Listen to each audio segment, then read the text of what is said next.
Salut à toi. Dans cette session, j'aimerais te parler de batch tasking, donc des tâches que tu peux faire à répétition continue sans fin.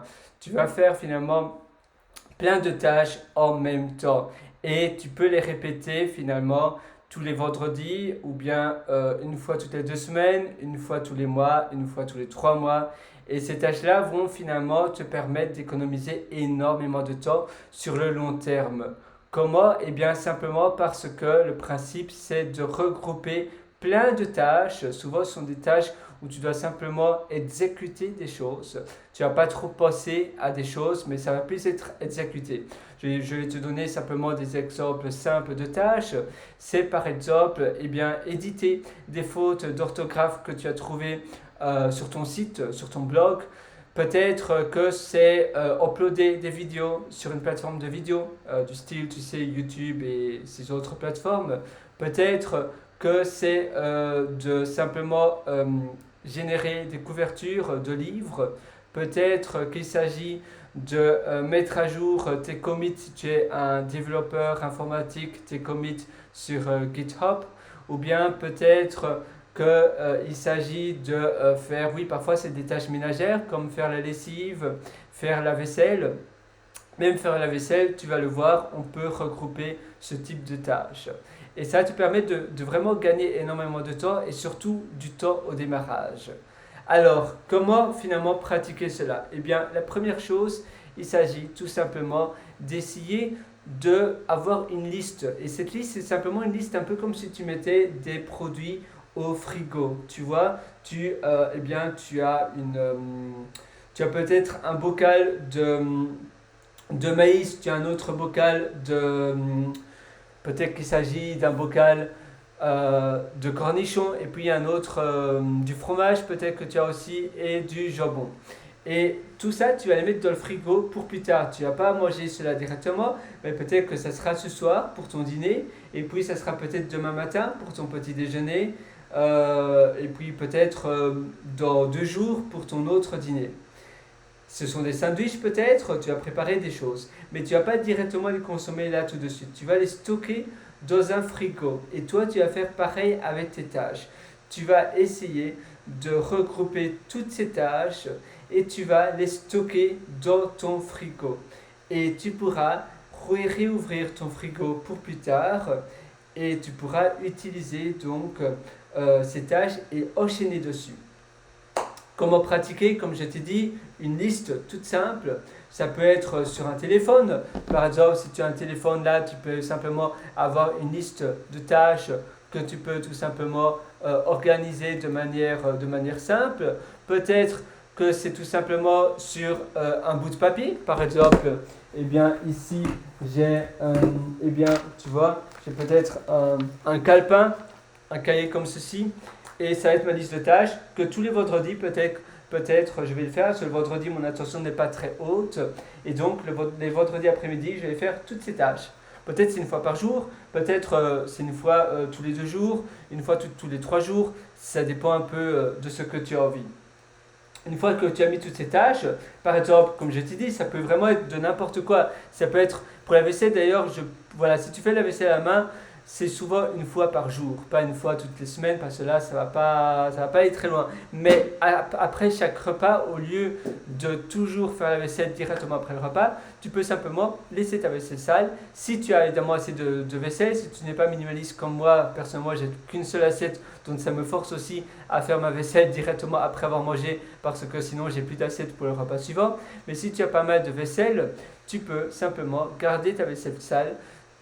Ça c'est pour ton petit déjeuner. Pour ton déjeuner, si tu manges toujours chez toi à nouveau, tu consommes une nouvelle assiette, tu manges et puis tu réorchestres. Et puis après, le soir, pour ton dîner, eh bien, tu fais la même chose. Et puis tu fais directement toute la vaisselle le soir, la vaisselle de la journée entière.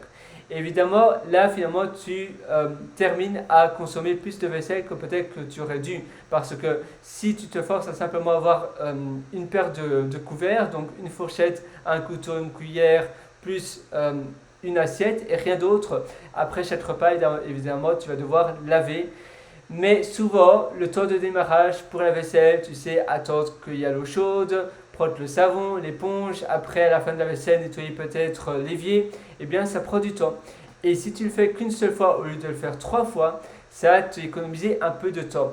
Peut-être ça représente 2 minutes par jour, mais 2 minutes par jour, imagine par mois combien de temps ça fait. Ça représente 60 minutes. Eh bien, par année, ça représente énormément de temps. Ça représente 600, 700, 720, 730 minutes sur une année, ce qui est énorme. Tu vois, donc finalement, 2 minutes par jour, c'est assez énorme. Ça peut paraître tout simplement, voilà, anodin, oh, ça ne va pas changer ma vie, mais oui, sur le long terme, ça change ta vie. C'est un peu comme l'investissement. Et c'est la même chose, on parlait de la lessive, eh bien, si tu regroupes toute ta lessive et tu essaies de faire toute ta tâche de lessive, peut-être une fois par mois, une fois toutes les 2 semaines, une fois toutes les semaines, dépendant combien d'habits tu as et combien de personnes vivent avec toi, eh bien, tu vas pouvoir économiser beaucoup de temps. On parlait d'édition, de fautes d'orthographe ou d'amélioration que tu peux faire sur ton blog, sur ta chaîne YouTube, sur l'upload de vidéos, sur peut-être la génération de mots-clés ou le marketing, eh bien, à chaque fois que tu as quelque chose à faire, si à chaque fois que tu trouves une faute sur un article de ton blog, tu te connectes à ta plateforme de blog, tu édites et puis après tu te déconnectes ou bien tu fermes la fenêtre de navigation, tu perds à chaque fois un peu de temps. Mais si tu notes simplement article numéro 32, faute ABC, et tu le mets sur le frigo dans ta liste de tâches, et tu vas après le vendredi abattre toute cette liste de tâches, une chose après une, et bien tu vas gagner du temps sur le long terme. La même chose, si tu veux simplement, si tous les jours tu t'amuses à te connecter sur YouTube ou une autre plateforme de vidéos et tu uploads des vidéos sur YouTube à chaque jour, eh bien tu vas perdre un peu de temps. Si tu consacres ton PC tous les dimanches après-midi rien que pour l'upload, tu auras un gain de temps bien plus considérable. Tu ne vas pas toujours faire l'upload, toujours faire la chose. Et surtout maintenant, de nos jours, tu sais toujours planifier l'envoi de choses. Donc même si la vidéo est uploadée, tu peux planifier la publication de cette vidéo. Et la même chose pour les formations en ligne, etc.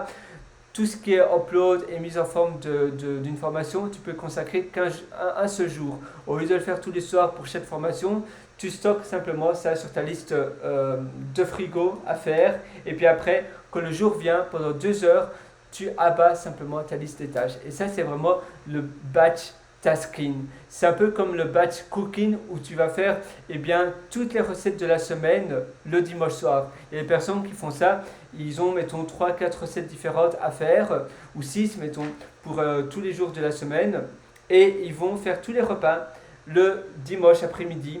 Ils vont congeler cela dans des Tupperware, tu vois, des containers, et ils vont mettre ça dans le réfrigérateur, dans le frigidaire, dans le frigo, peu importe, dans le congélateur, et ils vont décongeler simplement à chaque fois un plat la veille au soir.